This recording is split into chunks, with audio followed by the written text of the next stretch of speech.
Boa tarde, pessoal.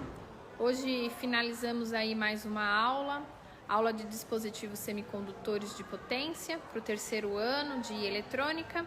E hoje nós falamos sobre o CI 555, porém na configuração de oscilador, ok?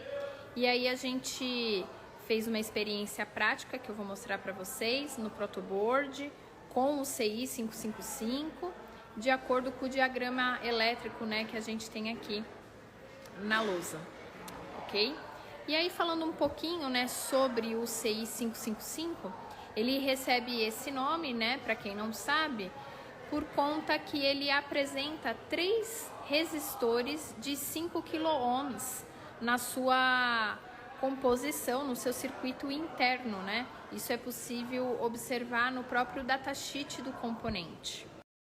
E aqui, pessoal, como eu comentei há pouco, a gente tem o datasheet do CI 555 e aqui a gente tem o esquema interno dele, ok?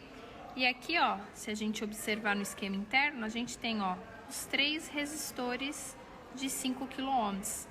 Então é por isso que popularmente esse CI, esse circuito integrado, recebe esse nome de 555, por conta, né, na sua composição interna, né, no seu esquema elétrico interno, ele apresentar esses 3 resistores de 5 kΩ, ok? Então fica aí a curiosidade, né, o porquê ele se chama 555.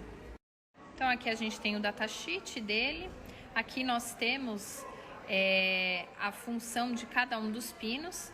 Esse CI ele tem 8 pinos, onde cada um desses pinos tem uma função, ok? O legal, pessoal, do CI 555, que é um CI bastante usual, comum e conhecido nas aplicações, nas placas eletrônicas, ele é possível configurar ele de algumas formas. E as mais comuns, né, as mais conhecidas aí, é como temporizador, como oscilador ou até mesmo para você gerar PWM. Então, é um CI bastante versátil e, que nem eu comentei, bastante usual, aplicado e conhecido aí na eletrônica. E, como eu comentei, na aula de hoje a gente fez o estudo dele como oscilador. E aí, pessoal, o CI 555, quando a gente configura ele como oscilador, para que a gente consiga fazer isso, a gente vai fazer a união do pino 2 com o pino 6, tá? Caso a gente unisse o pino 2 com o pino 7, nós teríamos ele na configuração como temporizador. Então, para você saber, por exemplo, a configuração que se encontra o CI 555, basta olhar para o pino 6 do CI. Se ele estiver unido com o pino 2, ele vai ser um oscilador, ele vai estar configurado como oscilador.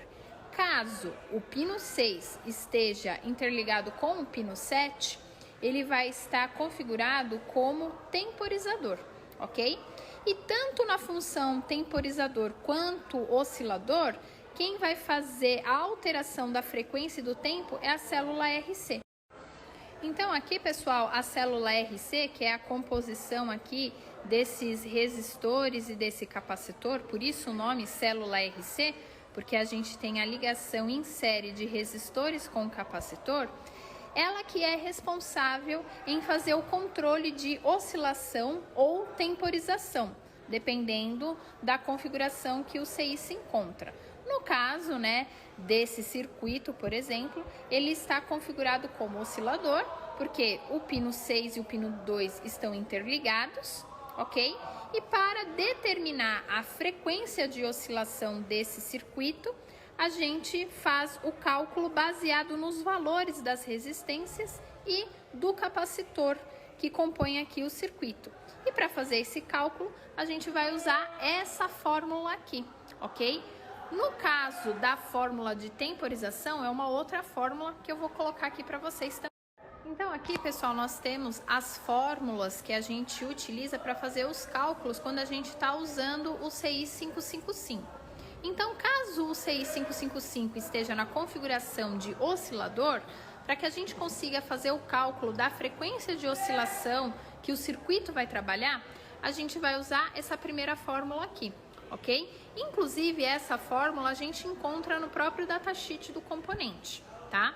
E caso ele esteja configurado como temporizador, a gente utiliza a fórmula abaixo, ok? Então, a primeira fórmula é para cálculo de frequência de oscilação, caso o CI 555 esteja configurado como oscilador. E caso ele esteja configurado como temporizador, a gente consegue saber o tempo que a gente vai querer realizar o controle por meio dessa fórmula aqui. Lembrando que quem vai determinar isso é o valor dos resistores.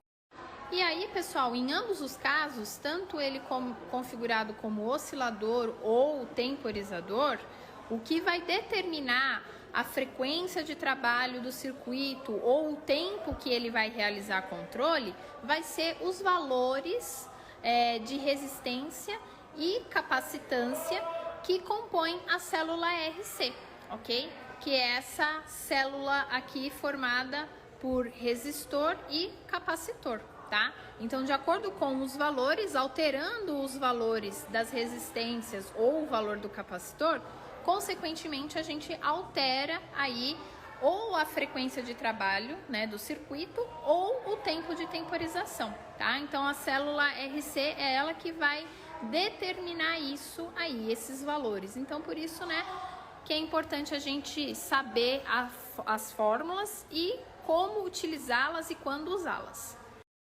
E aqui, pessoal, nós temos o CI 555 configurado como oscilador, ok? Então a gente consegue ver aqui o LED oscilando, né? Então ele tá piscando aqui, ok? E a gente consegue alterar a frequência de oscilação do LED, ok? De trabalho do LED, quando a gente alterar a célula RC. Para fazer essa alteração, basta a gente alterar aqui o valor ôhmico, né? Ou seja, o valor da resistência desse potenciômetro aqui, que no caso é um potenciômetro de 100 kΩ, ok? Então, a gente fazendo aqui a alteração, a gente consegue fazer com que essa oscilação fique mais lenta ou mais rápida, certo? E aí a gente consegue observar esse resultado no LED. Então aqui, pessoal, eu coloquei o potenciômetro em uma das suas extremidades, ok? Então aqui a frequência, ela é uma frequência mais alta, ou seja, a oscilação dela é tão alta que aos olhos humanos a gente não consegue observar que está tendo a sua oscilação, que ele está piscando, ok? E aí conforme eu vou alterando aqui, ó, a resistência do potenciômetro, a gente consegue alterar o valor da célula RC e, consequentemente, a frequência. E aí, com isso, a gente consegue observar isso refletido no LED. E aí, o LED pisca ou mais rapidamente ou mais lentamente, ok? Então, aqui, no caso, a gente está fazendo a alteração da frequência, ou seja, da oscilação do circuito. E aí, para determinar essa frequência, o quanto ela é, a gente usa aquela primeira fórmula lá, que a frequência de oscilação é 1,44 dividido pelo valor da resistência RA mais 2 vezes a resistência de RB vezes o valor da capacitância, ok? Como ele está configurado como oscilador, então a gente usa a primeira fórmula ali. Caso ele estivesse configurado como temporizador, a gente utilizaria a segunda fórmula. Então, aquele circuito, né, que a gente tem ali na lousa, a gente tem ele reproduzido aqui no protoboard, ok? Então, aqui uma aplicação do CI 555 operando como oscilador de frequência, ok? E aí, mais uma vez, fazendo aqui a alteração da célula RC. E aqui, ó, pessoal, como eu tinha comentado, a fórmula, né, para o cálculo da frequência de oscilação do CI 555, quando está operando como oscilador, aqui, ó, no datasheet, tá? Então aqui, ó, a frequência é igual a 1,44 dividido por RA mais 2 vezes RB vezes C, né, que é a capacitância. Então, ó, essa fórmula a gente encontra no próprio datasheet, ok? E aí a gente vê até aqui, ó, o circuito, né, demonstrando, ó, o RA, o RB, o C, que seria aqui a nossa célula RC, ok? E aqui, ó, falando, né, da conexão do pino 2 com o pino 6, quando a gente quer que ele opere como oscilador, tá? Então, essas informações a gente encontra no datasheet e consegue reproduzir de forma prática também. Já aqui, pessoal, no próprio datasheet, a gente tem a apresentação do CI 555 na configuração de temporizador, tá?